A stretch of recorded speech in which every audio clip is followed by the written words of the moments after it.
Okay, Brother Kenny Bomer, I'm going to change this now to 10 minutes. So we've got the first round of rebuttals, and it will be for 10 minutes. Okay, brother. Let me get a Yeah, quick drink of water real quick, brother. yeah, of course. Alhamdulillah. Okay. All right, I'm ready. Okay, go ahead. Okay, I'd like to thank Reverend Boshoff for that very nice opening statement. And so, listen, we're dealing with the attributes of the Creator. So, what I went to is I went to the most prominent attributes that history discusses regarding Yahweh, just like I've done with Allah, which we'll try to get to if we have time to do that. But I went to the most prominent attributes that we should look at. And again, the attribute of being a God among gods, being a God of a second level pantheon, second level in the pantheon, and being a son of God on top of that. And as I had mentioned in the opening, I said that in the writings of Father Wilhelm Smith, that he agreed, he's a historian of religion, that in ancient times there had been a primitive monotheism before men started to worship a number of false deities. So we know that there's only one creator, inevitably. He created everything. So the original religion of the earth was monotheism. But mankind, because of Satan, has come and tried to change that and has been very effective in doing so on many different levels. So what's interesting is that when we talk about that, no, brother Reverend Rudolph had mentioned that that it does show that the Bible is leaning on parallels. Well, we have to ask ourselves. Remember, I said in the opening statement that the message of our Creator should be clear. There should be no need for our Creator to borrow from any other previous sources that predate the Bible by centuries. There'd be no need for that. Our Creator is more wise and more knowledgeable than that, because he would know that this would cause confusion amongst mankind. These scholars that we're mentioning, some scholars are trying to say it's polemics. Some scholars are playing in the neutral ground, which is, thank you for mentioning that Roger Wright is actually a Buddhist, so therefore he's on neutral ground there in the argument. But there'd be no argument if we had clear statements like we do in the Quran that, you know, your Lord is one and only. He begets not, nor is he begotten. There's nothing and no one who compares to him. So the mere fact that we're talking about Baal and these other deities and referencing them as storm gods and Yahweh as storm gods and so forth, and we see the borrowing, there's a problem there. And again, these writings of the Gilgamesh and the Enuma Elish, they extend from, in the Gilgamesh, extends from the Mesopotamian era of the third millennium, the Enuma Elish in the Babylonian, Canaanite, Phoenician era in the second millennium, and then it evolved into what we know about Yahweh and Jesus, peace be upon him, and the Holy Spirit in the Israel, Hebrew Israelite era. And yes, there was monolatry there. So even by example, Yahweh, if you believe these are the words of a deity in the Bible, then it's saying that the children of Israel are his chosen people. Well, that's a sign of monolatry. That's a sign of this evidence that we're talking about. They believed in a national deity amongst deities, and so that's just the way of that they operated. In the History of God by Karen Armstrong on page 12, she says that the Bible sometimes contradicts itself, and that the two early biblical authors, one known as J because he calls his God Yahweh, and the other E since he prefers to use the name of the more formal divine title Elohim, that we shall see in many respects that both J and E shared the religious perspectives of their pagan neighbors. Okay, so she says the deity that introduces himself to Abraham, as I'd mentioned earlier, in the Bible calls himself El Shaddai, God of the mountain, and elsewhere that deity is called El Elyon, the Most High God, or El or of Bethel, making it clear that the name of the Canaanite God is preserved in the names such as Israel and Ishmael. And so again, we have to question and expect that our Creator would not need to borrow the names of pagan deities in order to express who he is. Matter of fact, there's verses that state that he wasn't known to Israel. I mean, Abraham, Isaac, and Jacob as Yahweh. He was introduced himself to them as El, but his name Yahweh is going to be what he's known by for generations to come. Well, think about this. Why would our knowledgeable and wise Creator use the name of pagan deities from centuries before, introduce himself to his prophets, peace be upon them all, as the name of those deities and then use the name Yahweh later? Why not initially say I'm Yahweh and this is who I am? Well, there's a problem with that as well. If you look at the biblical text, because this name Yahweh, it extended to the second millennium. Long before every book of the Bible was written, the earliest book being Job, and the scholars say that the book of Job also borrowed from the Enuma Elish. Mark Smith, he says that the Ugaritic texts offer innumerable literary and religious parallels to the biblical literature. Why is that? Again, why should our Creator need to borrow and have religious parallels to pagan myths? It doesn't make sense. He says the parallels are so rich and in some cases so specific that it's evident that the Ugaritic text did not merely provide parallels, but belonged to a shared or overlapping cultural matrix with the Hebrew Bible. Why is that? Why would our Creator, our God, our Creator, knowledgeable and wise, why would he borrow from these earlier pantheons? He says, Mark Smith goes on to say that the Ugaritic literature may not predate that's not the spot. Okay, he says, despite these most important differences, the Ugaritic and biblical literature are not to be understood as representing entirely different cultures, but overlapping ones. And I ask again, why is that? Also Leonard King, matter of fact, in the book Enuma Elish, he says the Enuma Elish is the earliest written creation myth, and it's long been considered by scholars to be the primary source material for the book of Genesis. Why is that? Our God, our Creator, needs to borrow from pagans to tell the story? I don't think so. Matt Slick, he says it was discovered in the ancient royal library of Ashurbanipal at Nineveh, that referring to the Enuma Elish. And anyways, I'm going to go into what he says. There's 4 great challenges to the traditional reading of Genesis, Acts and Facts. And anyway, so he says that he writes, as scholars began to study these documents, some began to see Genesis as just one more ancient Near Eastern creation story, referring to the Near Eastern creation stories of the pagans long before him, long before the Bible. So we have problems here. We have certain expectations that are not too much to ask for from our Creator. We should expect clear statements. We should not expect any type of confusion. We should not try to have to guess and debate. We're having a debate about the topic because some scholars say that this is a direct borrowing, and there's multiple deities, as I demonstrated in my opening statement, that they were addressing multiple deities. I mentioned 5 or 6 scholars already, maybe 7, that have said that. Matter of fact, another. Actually, this is Roger Wright. Continuing on, let me go to another one. John Nikoporic. He says the discoveries of the Ugaritic literature sparked great interest among biblical scholars because the ancient Jews and Canaanites belonged to related linguistic groups, and the ancient Israelites were subject to strong cultural, political, and religious influences from the more civilized Canaanite cities.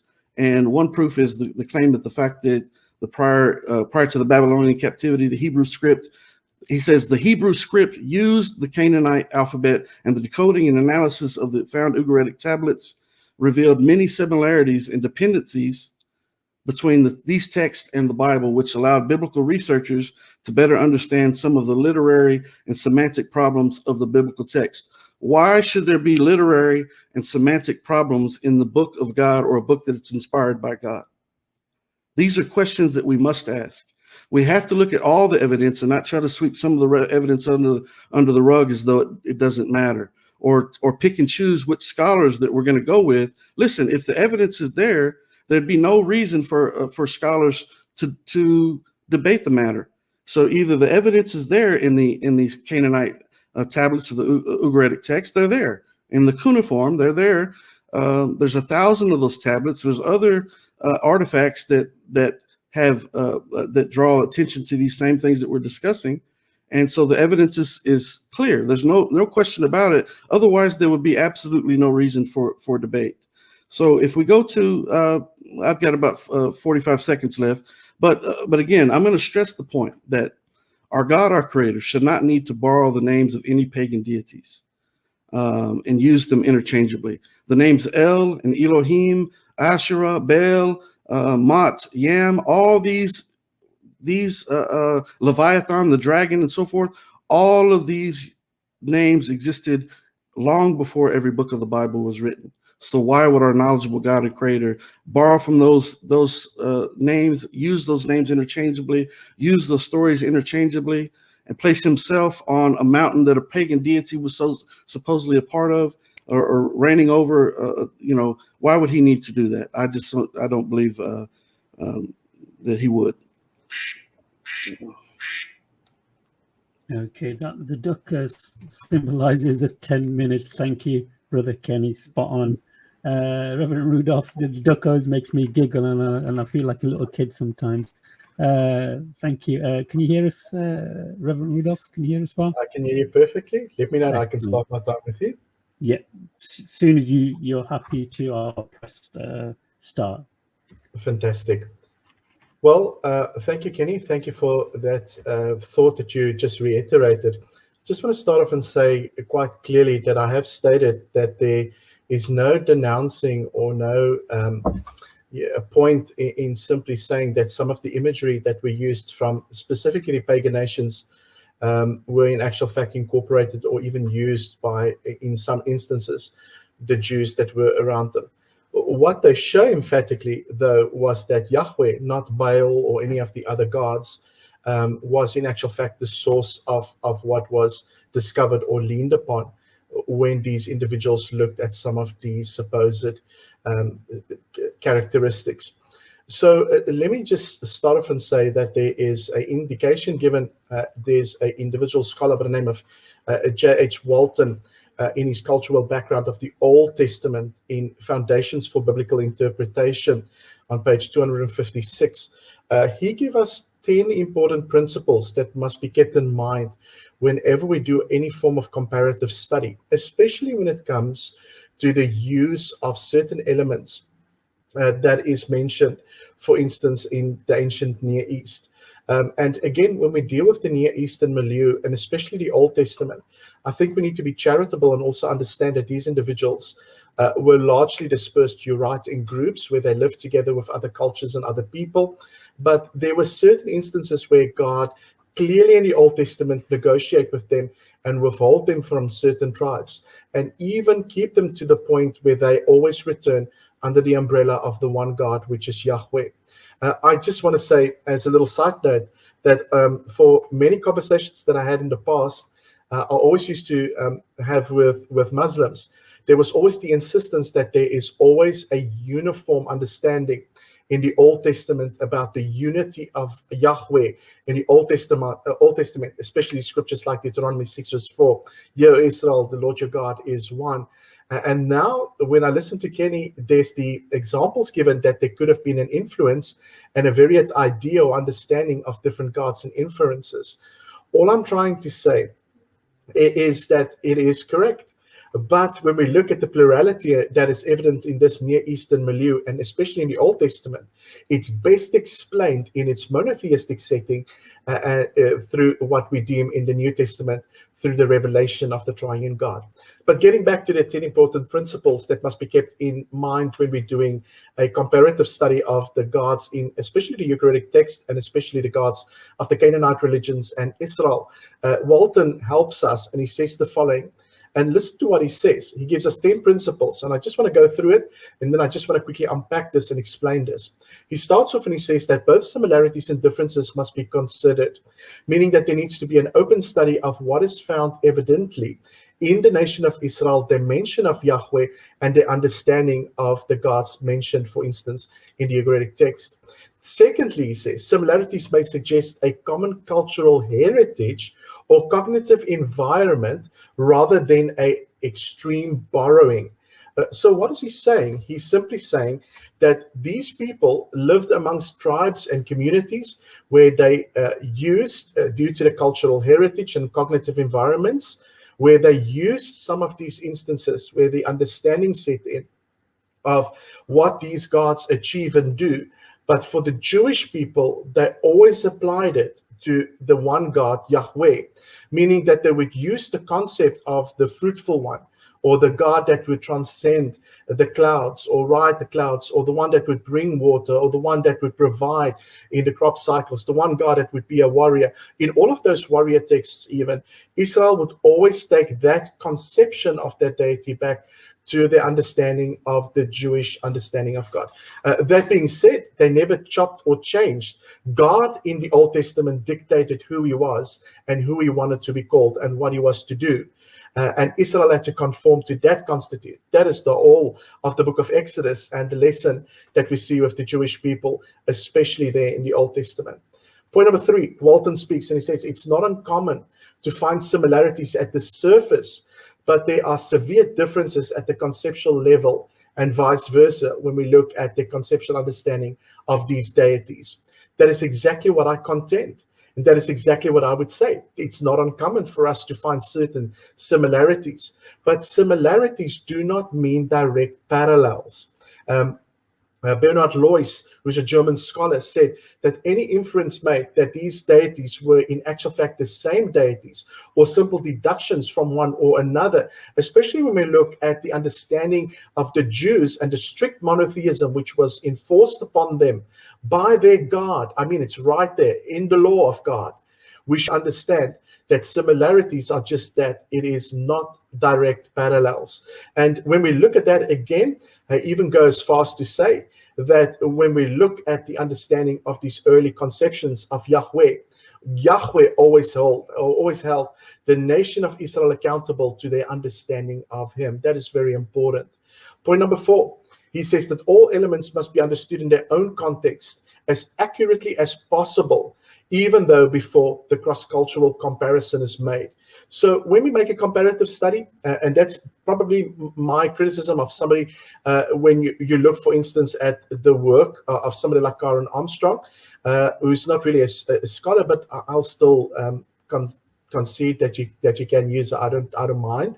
But if you look at somebody like Mark Smith, some of the problems that we have is in actual fact deduced from some of these points that I'm mentioning, because what we see is that it is sometimes commonly treated as saying that on the surface level and at the conceptual understanding of the deified ideas, even though the same pictures are used, it speaks of the same deities. That is simply not true.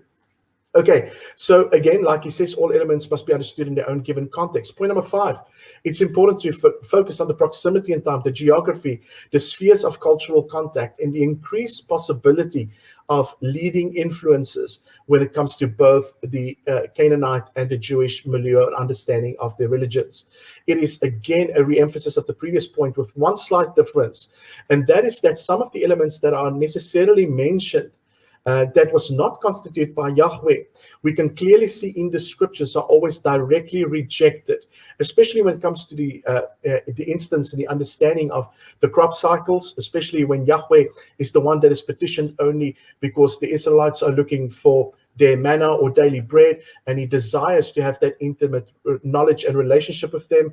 That is something that is very strange and very different than what we see, for instance, with the conceptual understanding between the Canaanite gods and Yahweh in and of himself in that comparative study.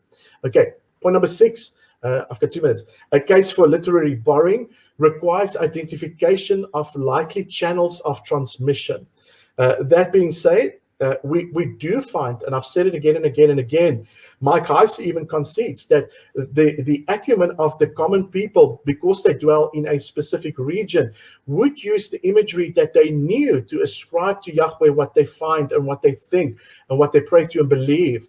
That was not foreign at all. But in a way, nobody said that the understanding or conceptual understanding of Yahweh needs to be unique, or they cannot look at the all-existent one, which is maybe in the Canaanite conception, Baal, and say, no, it's not Baal. The all-existing one is Yahweh. There's nothing wrong with that. So when we look at those significance, we can see quite clearly that they are a minimalization if we insist that there cannot be a difference between the two, but also a use of similar elements that might be borrowed. Point number 9, that's exactly what he re-emphasized. He says, when literary or cultural elements are borrowed, they may in turn be transformed into something that's quite different by those who borrow them. That's exactly what we see of the Jewish people. We can see quite clearly that the Jewish conceptual understanding always goes back to the one God. And in that, even where the cross-section and the mention of these conceptualizations are mentioned, we can see quite clearly there is no track that is lost. And God does not in any way or form. You mentioned, for instance, Kenny, that when we look at Yahweh, we can see quite clearly that there's a mention of him being a jealous God. In his character, for instance, you can see that this Yahweh is a jealous God. Well, the way Christians look at certain aspects of Yahweh's character, especially in the Old Testament, is by looking at the absolute and the relative attributes of Yahweh. And Robert Leatham, in his systematic theology, speaks of these attributes, and he shows us quite clearly that when Yahweh speaks of a jealousy over the nation of Israel, it is exactly because there's a seriousness of that exclusive worship that he longs from his people, that he sanctified, and not because he simply wants to detract from them or take them away from these other foreign deities. And I'll leave it at that. Thank you very much. Thank you so much, Reverend Rudolph. That was perfect, very interesting. We've got the second round of 10-minute rebuttals. Brother Kenny, can you hear us? Yes, brother. And I was having a problem with my mouse. Okay, thank you, Reverend Rudolph. So, sorry, before you start, Kenny, isn't it 5 minutes? The time I've got stipulated now is 5 minutes on my 5 minutes for the second rebuttal each. Just asking. I think it's 10 minutes, but if you want to reduce it, we can reduce it. But it's up to you. 5 minutes is perfect. Okay, let me change my timer. Bear with me 1 second. Let me change my timer just real quick. Okay. How about 7 minutes? Meet you halfway with it. I'm a charitable person. Absolutely no problem. Okay, let's go with 7 minutes, because I want to make sure I touch the points that you made, and I plan to speak 10 minutes, so I think 7 minutes will be good. Okay, all right. So so let me start, because I got some points that I want to make here. Bear with me, brother. Let me get another quick drink of water real quick. My mouth is so dry, it's crazy. I just want to mention to Reverend Rudolph Boshoff, if you want to get a drink and so forth, feel free. So take your time. Okay. All right, brother Muhammad, I'm ready. Okay, go ahead. Okay, again, thank you, brother Reverend Rudolph, for that rebuttal. Made some good points. In regards to similarities, you said that we do find borrowing of imagery and so forth, and that there's nothing wrong with that. That we see, you did admit that there's similar elements and so forth. And again, what we're discussing is our Creator, and does our Creator need to borrow from mankind in order to convey who He is? Again, in the Quran, it's real simple. Kul Allahu ahad, Allahu as-samad, lam yalid wa lam yulad wa lam yakul lahu kufuwan ahad. Real simple. Allah is the one and only God, the eternal, the absolute.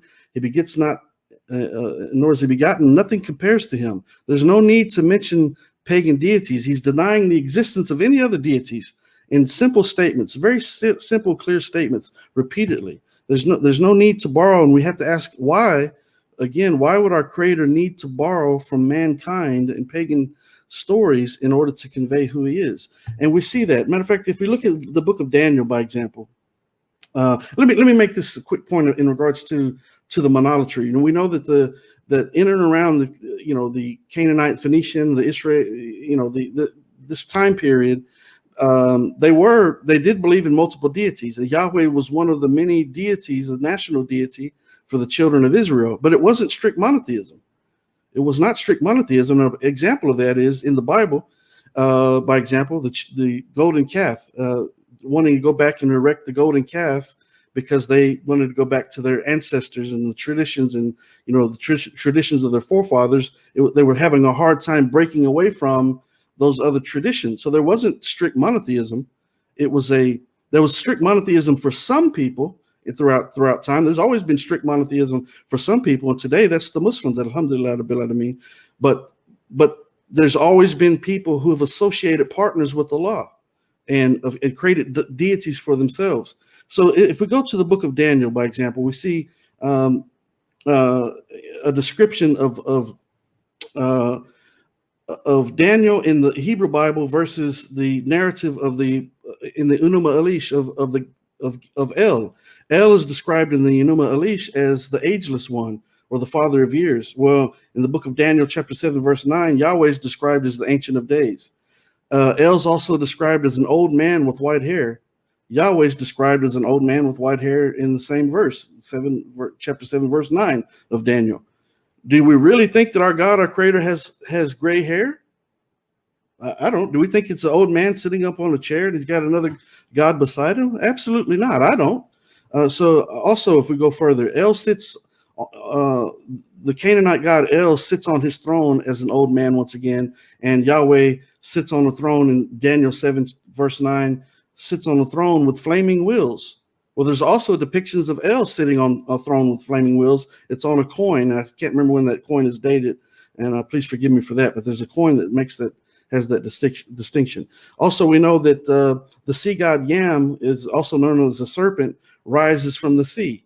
And in Daniel chapter 7, verse 2 and 3, it describes 4 great beasts rising from the sea. We see that Baal is the storm god, rider of the clouds, as I had mentioned. And again, one like the Son of Man in Daniel 7, verse 3. Daniel 7, verse 3 says, one like the Son of Man comes in the clouds of heaven. And then later, Jesus, peace be upon him, he's going to be coming in the clouds of heaven. It's an ongoing divine evolution, a retelling of these pagan myths over and over and over again. It's taking the emphasis off of the true creator, the one and only God who has no partners and no equals. And this is all an act of Satan. And I mean no offense to anyone, but this is an ongoing recycling, replacement theology. It's syncretization. It's borrowing from these pagan myths, as Reverend Rudolph actually admitted.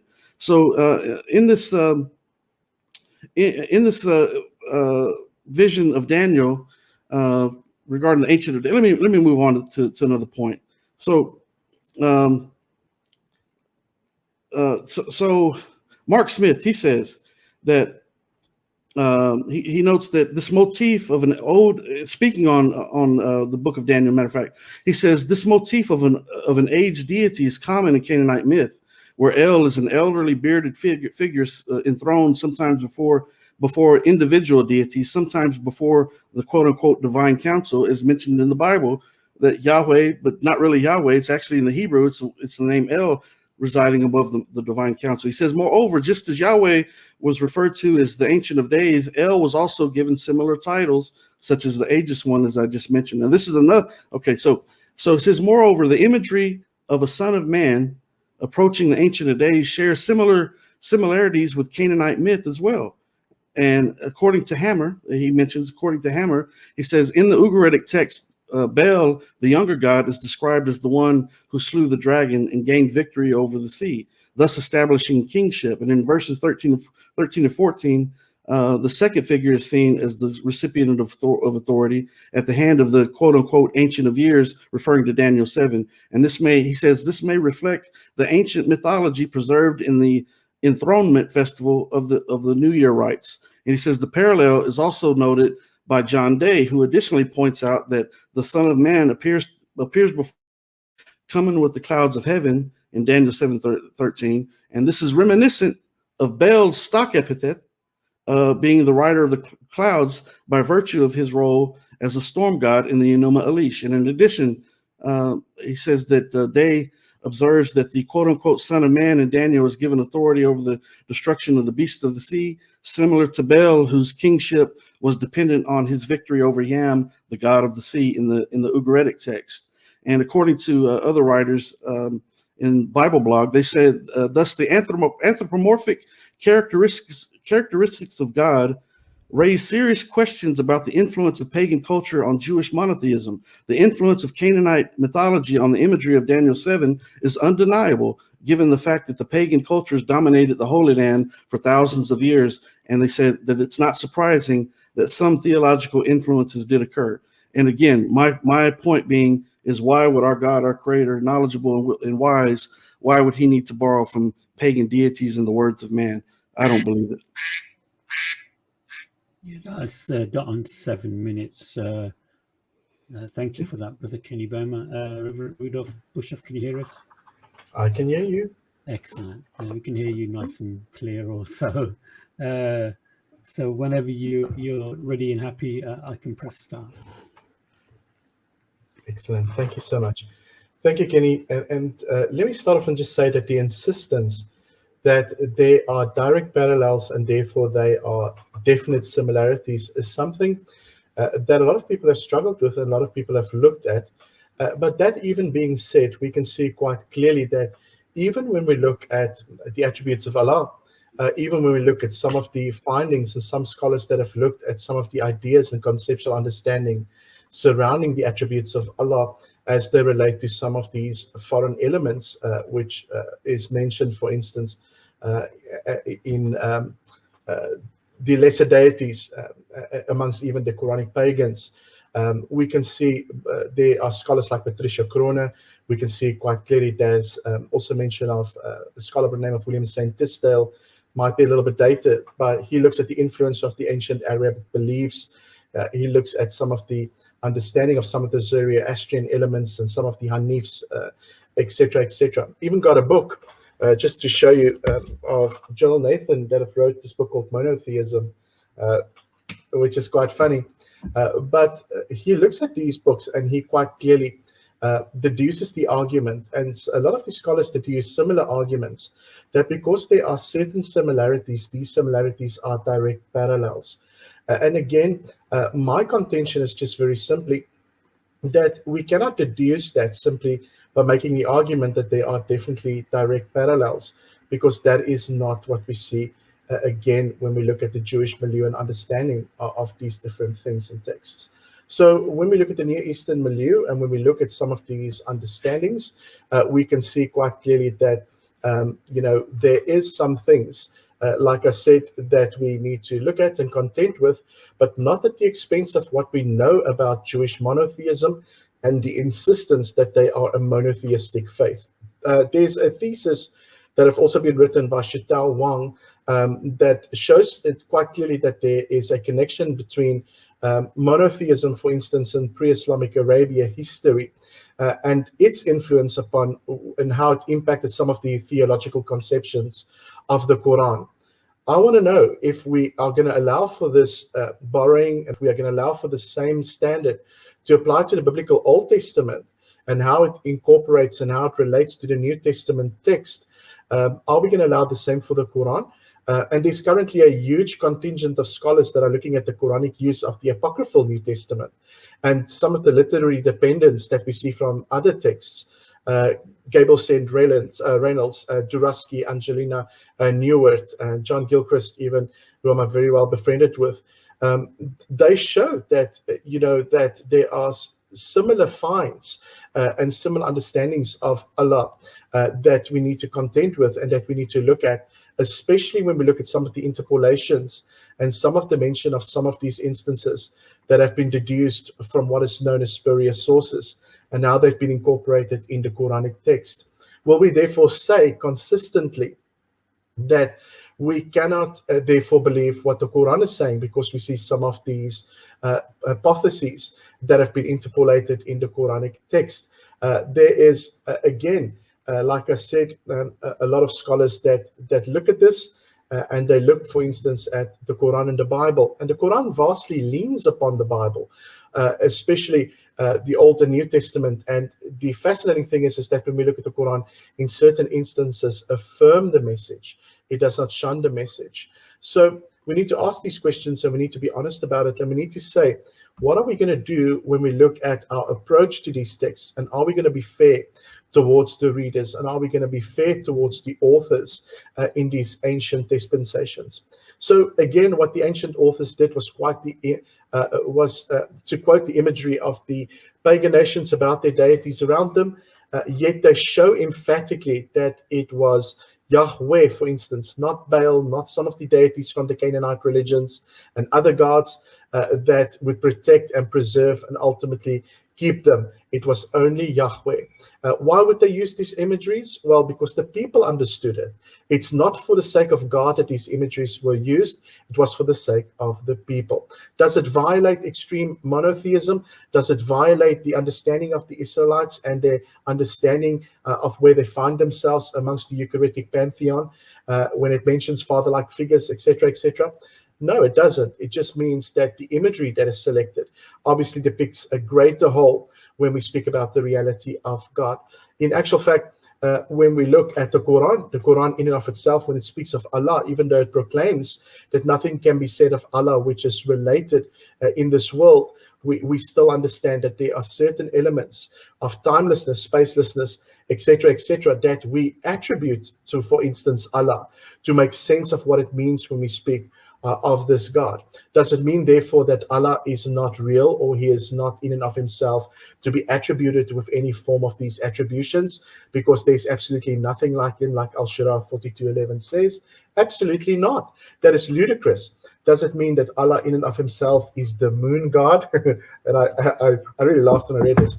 Does it mean Allah is the moon god, like Robert Morey and Joel Nathan and other scholars say, simply because there are certain parallels in the text and in the ancient Arabian plethora that relates to Hubal, Baal, and the other ancient gods? I will not say that.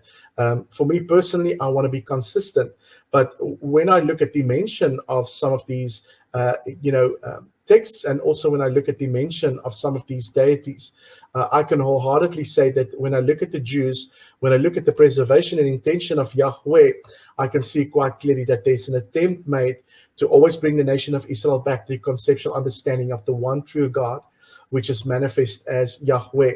There is no way that the Jewish milieu understanding adapted, syncretized, or simply took on what was known from the Canaanite religions, making what they believed their own, and Yahweh simply stamped and vetoed that. That's not what we are saying.